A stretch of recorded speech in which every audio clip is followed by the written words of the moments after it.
Here is a foam cleanser. I'm using the foam cleanser from Lashes, and I'm using those spoolies and clean very good around the lash line. I know she doesn't have any makeup, but even if so, I cut the tape in very small pieces, and I'm gonna lift a little bit on the outer corner towards me, towards my face, and the inner corner a little bit, just like that. Now I'm going to use.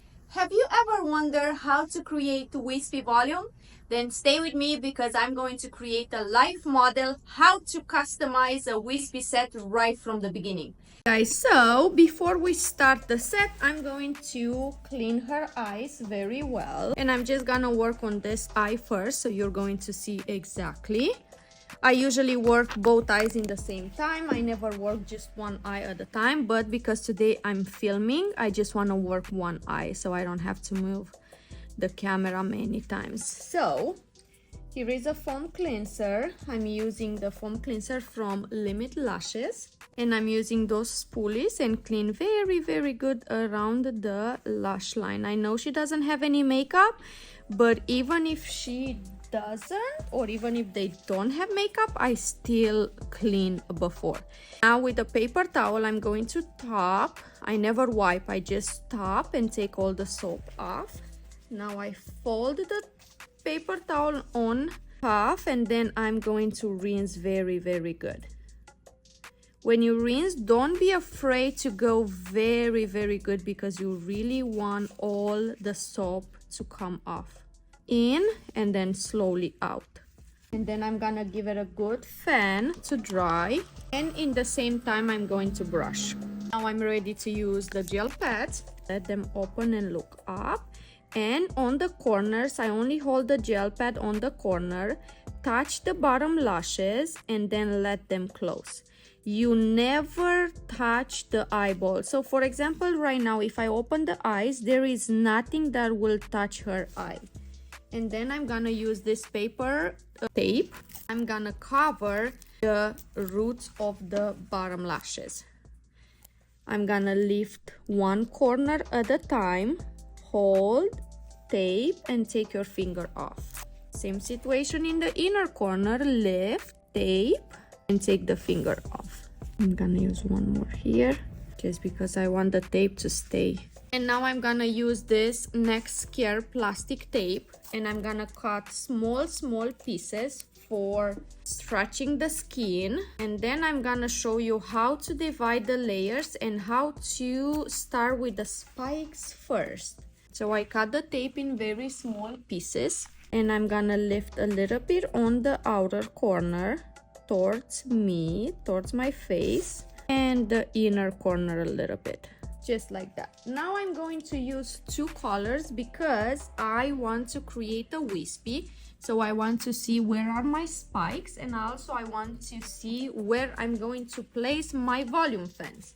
So I'm gonna start with in and out and the center of her eye where the pupil is. And then I'm gonna split those two sections in three. And then from here I'm going to place the longest length.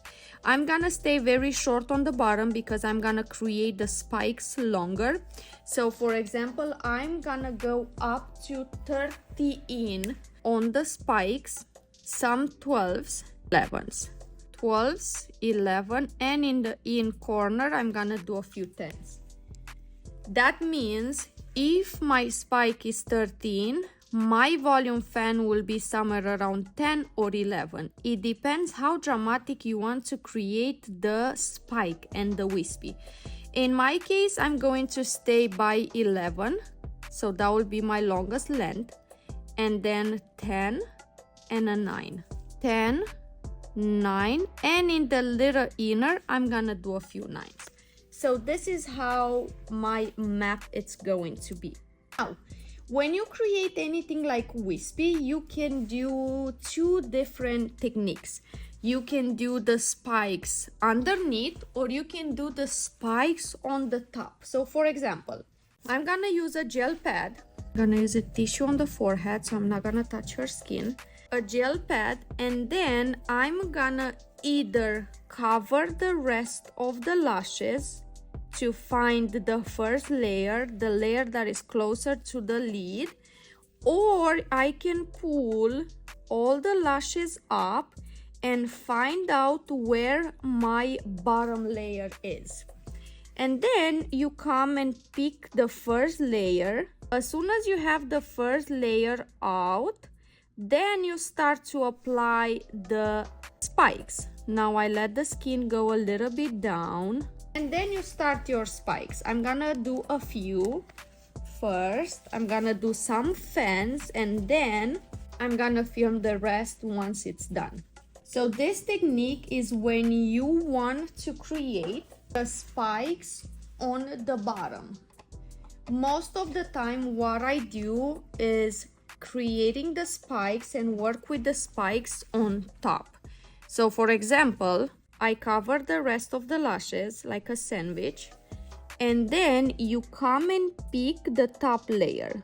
If you're at the beginning, this technique is going to help you a lot because you can see exactly where is the top layer, and you can easily apply the spikes first without getting confused. So I have my top layer here, and I'm gonna start to fill with my spikes.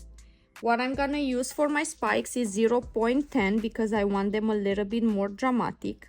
I'm gonna write it down here so you can see. Spike 0.10, volume fan 0.07. So the first spike is there, second spike, and in this way, if you do this technique, there is no way that the lashes or the extensions are going to clump together or stuck together because there is a lot of space between each lash. The lashes are a little bit curly, so what I'm gonna use is a CC curl. Another spike. Try to keep the spikes all straight. Don't lose the direction on the application. As you probably see, I do a different type of placement and different type of application. Sometimes I work on the top, sometimes I work on the bottom. It depends how the natural lash is growing. So for example, this one, because it's curly, I come underneath, I hug the natural lash up, and then 100% there. And look how nice my spikes are. And always check with the little mirror because this is how you're going to understand where you're missing some spikes. So for example, here I'm missing one. Even if you miss one, it does change the whole game. So take a look now how beautiful and filled they are.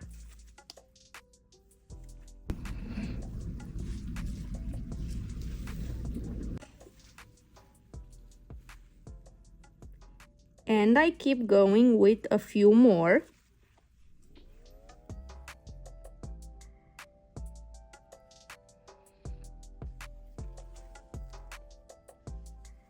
I might need another one here.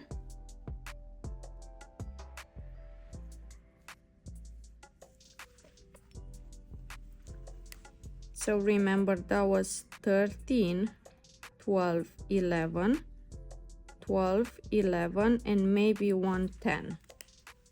Those are the spikes.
And of course, at the end, once you fill all the lashes with the volume fans too, you're gonna check with the little mirror and see where you need to apply more spikes. Because as soon as you open the eye, obviously the lashes and everything is going to look way different. Sometimes when you check with the little mirror at the end, you realize that you need more spikes, then you can just go ahead and apply a few more spikes. That's why you need to double check with the mirror all the time. That will help you to understand how is your map and where you are with your work. And if something doesn't look nice, it could be either something stuck together or the direction is not okay.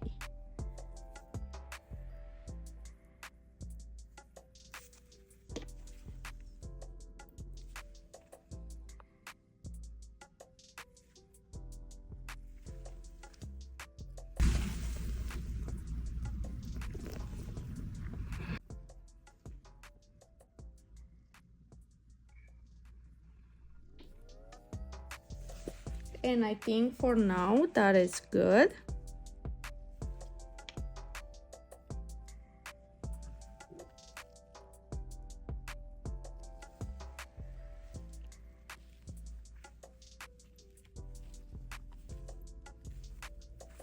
And then you're gonna brush all of them together.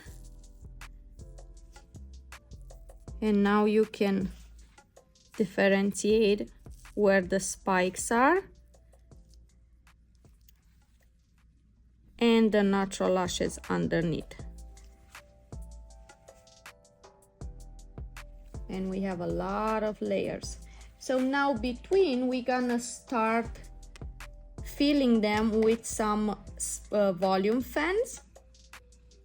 I'm gonna customize my own volume fans and I'm gonna show you at the end how to customize them. Here I'm probably missing one spike.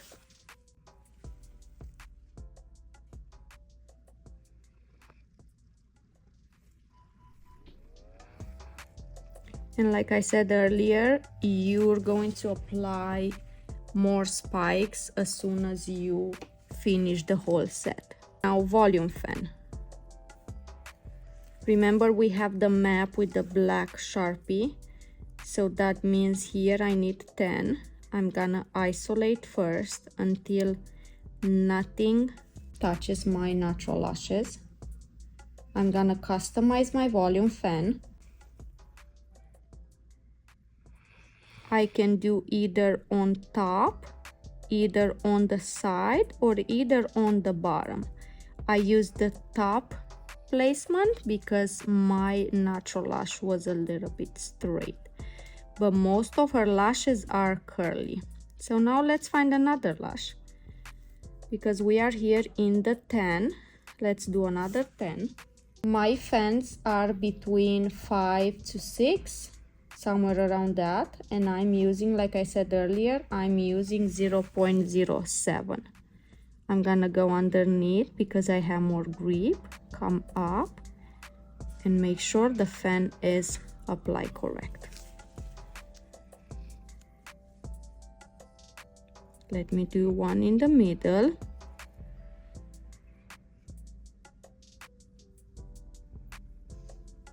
Isolation is extremely important because we don't want the lashes to get stuck together. Come underneath, hold, hold, hold. As soon as you know that they stuck together, come up and let it go. And my fan is applied correctly. And see how beautiful the fan looks. And now you keep going and fill all of them.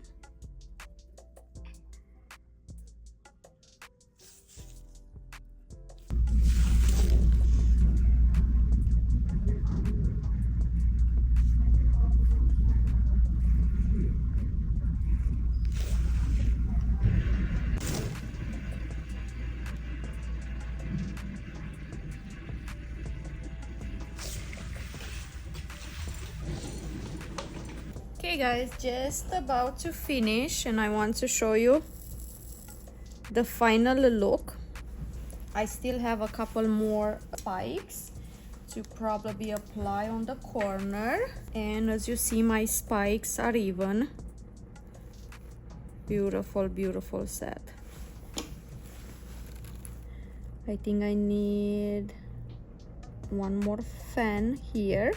Like I said, at the end, once you finish the set, you want to make sure that the spikes are even. You don't really care about the fans because those are at the bottom, but the spikes are the most important. It has to be all symmetric. Okay, so one, and I do need another spike on the corner somewhere around here, and then my set is going to be complete. And then before I finish, I'm going to wet a little swab, and then I'm going to touch the tip of the spikes just because I want them to stay closed. And as soon as you fan, it's all going to stay nice and straight. Beautiful. Give them a good fan.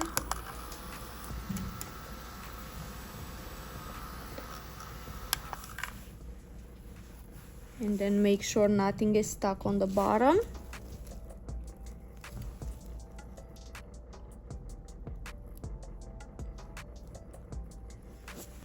And then slowly remove.